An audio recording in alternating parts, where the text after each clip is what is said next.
Mesdames, Messieurs, bonsoir, good evening.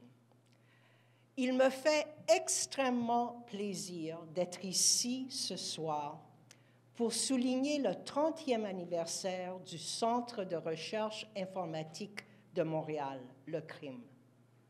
30 ans pour un homme ou une femme, c'est l'âge de toutes les possibilités, car on a déjà suffisamment d'expérience de vie pour prendre les bonnes décisions et influencer positivement son avenir.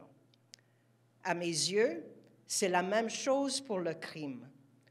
Au cours des 3 dernières décennies, on a vu évoluer le monde des technologies informatiques à un rythme effarant et un organisme comme le crime a eu un rôle prépondérant à jouer, comme nous aurons le plaisir de constater au cours de la soirée.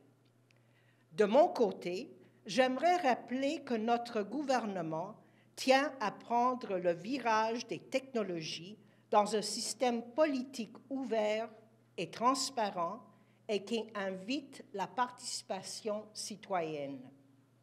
Permettez-moi de rappeler quelques éléments.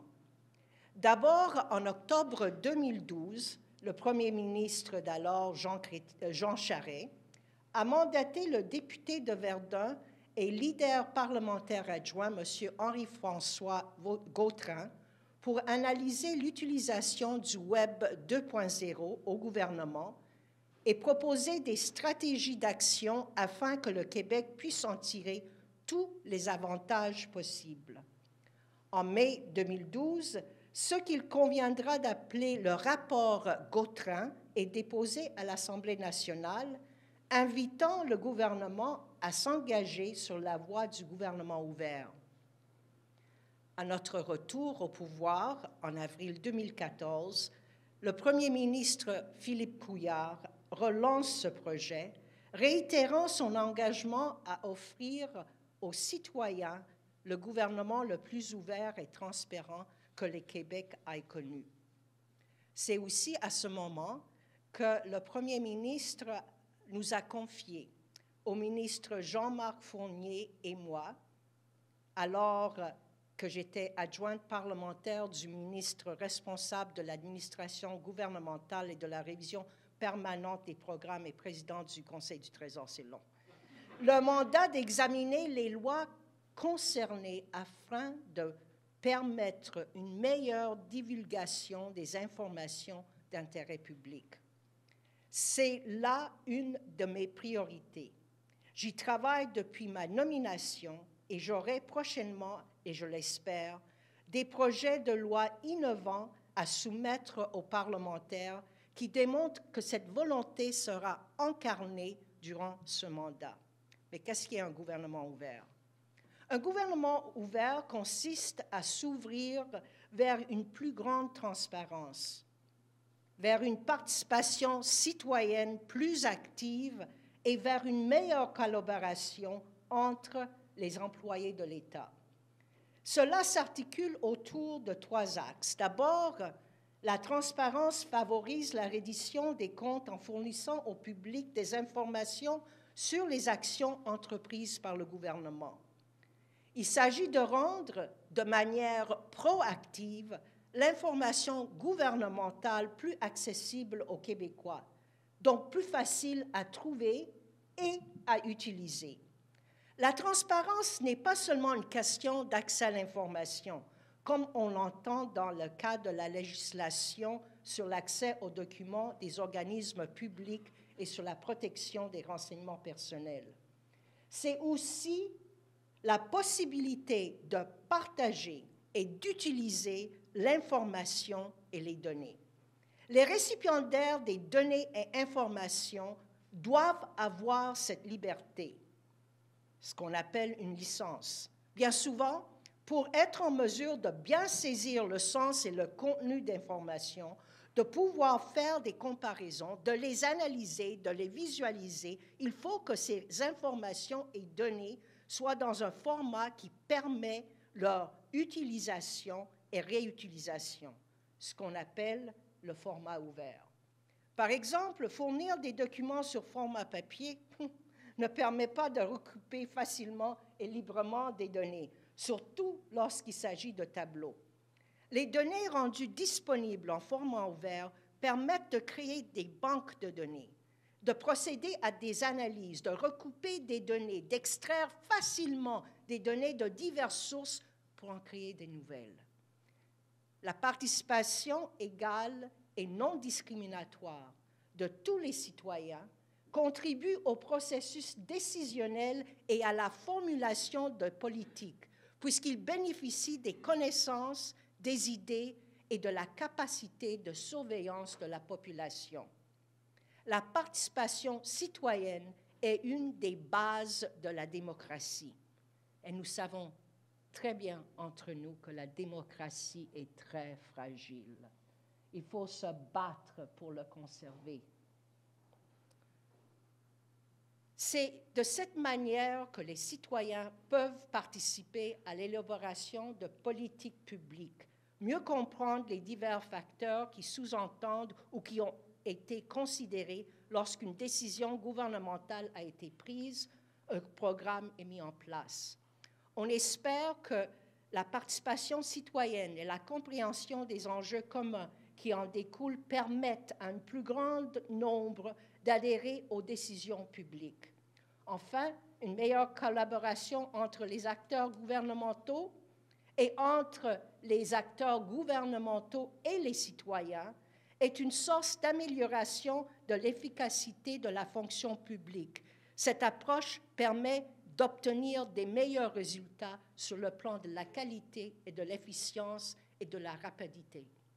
Vous savez, trop souvent, à l'intérieur de l'administration publique, comme à l'intérieur de n'importe quelle institution, il y a des petits royaumes qui se créent. Et les petits royaumes agissent en silo. On ne peut pas agir en silo. L'adage, seul, on pourrait aller plus loin, mais ensemble, seul, on pourrait aller plus vite, peut-être, mais ensemble, on va aller plus loin. Ça doit être plus qu'un adage. Il faut qu'on le vit. Et il faut qu'à l'intérieur de l'administration publique, on cesse de travailler en silo. Ce n'est pas nécessaire de réinventer la roue.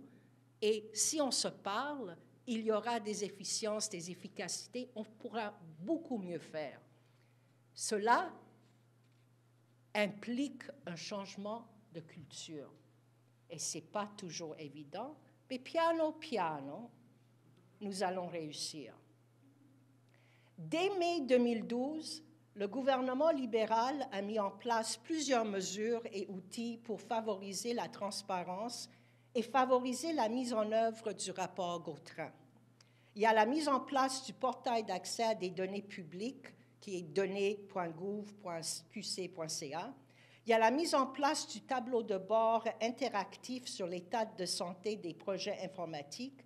Il y a l'élaboration d'un plan d'action qui précisera les autres actions qui devront être entreprises pour compléter le déploiement des 3 axes du gouvernement ouvert, soit la transparence, la participation citoyenne et la collaboration entre les organismes publics. Il y a aussi la création d'un comité de gouvernance afin de veiller à la mise en œuvre du déploiement du gouvernement ouvert dans l'administration québécoise. Par la suite, en 2014, d'autres actions sont venues compléter ce qui a été entamé, comme par exemple, on a eu quelques hackathons à Québec, mais Montréal aussi, Gatineau, Sherbrooke, mais nous aurons des vrais hackathons à la fin de 2016 et 2017. Il y a le site internet transparence.gouv.qc.ca qui a été mis en ligne, où maintenant, c'est plus qu'1 an, qui permettent la diffusion des agendas des ministres. En mars 2015, les orientations gouvernementales en matière de transparence intitulées « Pour un gouvernement plus transparent dans le respect du droit à la vie privée et la protection des renseignements personnels » ont été rendues publiques. Ensuite, aussi en avril 2015, le règlement modifiant le règlement sur la diffusion d'informations et sur la protection des renseignements personnels est entré en vigueur et vise notamment la diffusion de documents transmis lors d'une demande d'accès à l'information. On inclut aussi la transmission de dépenses et de traitements annuels des ministres, des directeurs de cabinet, des titulaires d'emplois supérieurs, ainsi que les baux de location et des dépenses des organismes publics relatives aux contrats de formation, de publicité et de télécommunication. Mais le travail ne s'arrête pas là. Présentement, on est en train de développer un portail commun de données ouvertes où seraient publiées toutes les données ouvertes produites par le gouvernement du Québec et les municipalités québécoises. Il y aura un portail unique pour les 2 paliers de gouvernement. Je crois que c'est un first. Et je vois ici Benoît Boivin, avec qui, quand j'étais adjointe parlementaire auprès de M. Coiteau, c'est un projet qu'on a mené ensemble et bientôt, vous allez avoir accès. On a pu le réaliser parce que M. Chitillian, est-ce qu'il est là? Je ne le vois pas, mais M. Chitillian est à la Ville de Montréal et quand on se disait peut-être ça devrait être fait en partenariat avec les municipalités, collaboration, arrêtons de travailler en silo. Je suis allée voir M. Chitillian. Vous savez, les personnes qui sont là depuis longtemps comme fonctionnaires, etc., ils sont moins prêts à travailler ensemble. Alors, je lui ai dit on pouvait faire quelque chose de très beau ensemble. Il était convaincu et avec son aide et avec l'aide de personnes comme Benoît et d'autres maintenant à la Ville de Montréal, Montréal, Sherbrooke, Gatineau, Laval et Québec, exactement, Québec. Alors, on a travaillé ensemble pour que ce portail unique se réalise. Maintenant, on va avoir un très beau portail. Il faut le contenu, OK? Et alors, c'est là où le travail commence, le vrai travail, pour convaincre mes collègues, les ministères, l'administration, qu'il faut avoir une autre gestion d'information qui va permettre que nos données soient rendues publiques et que ces données soient disponibles à travers ce très beau outil que nous aurons avec ce portail unique. Alors, comme j'ai dit, son lancement est prévu en mars. Entre-temps, pas moins de 378 bases de données ouvertes ont déjà été publiées sur le site existant données.gouv.qc.ca. Je suis très fière, à titre de ministre responsable de l'accès à l'information et de la réforme des institutions démocratiques, d'avoir la possibilité de faire avancer notre gouvernement vers une gouvernance plus ouverte. La volonté du premier ministre était claire en 2014 et la création de mon poste est, pour moi, parce que je garde un peu de ce que je faisais en tant qu'adjointe parlementaire, ce n'est pas seulement réforme de la loi à l'accès à l'information ou les institutions démocratiques, il reste dans mon mandat gouvernement ouvert. C'est un signe concret de voir des réalisations qui vont démontrer cette volonté. Vous ne me connaissez pas, mais quand je crois dans quelque chose, je m'y mets, je me bats pour. Et j'espère qu'avec des personnes comme vous, qui vont aussi se battre pour un gouvernement plus ouvert, où on aura accès au big data, où on va vers un Québec vraiment numérique, on va réussir. Ce n'est pas quelque chose qui se fait dans 24 heures. Ce n'est pas quelque chose qui se fait dans 2 semaines ou 1 an.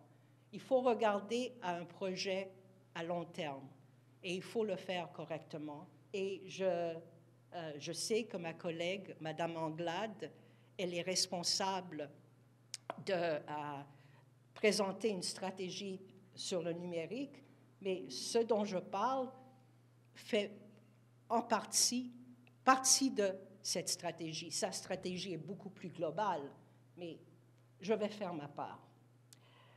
Alors, pour y arriver, nous avons besoin de sensibiliser les citoyens aux immenses possibilités que permettent un gouvernement ouvert et le partage des données. C'est pourquoi les travaux du CRIM sont si importants, car non seulement ils y contribueront, mais permettent aussi une réflexion globale, des échanges dynamiques et une collaboration accrue. Je termine donc en souhaitant longue vie au Centre de recherche informatique de Montréal, afin qu'il puisse contribuer encore longtemps au dynamisme de la démocratie et de la participation citoyenne. Bravo à vous et félicitations.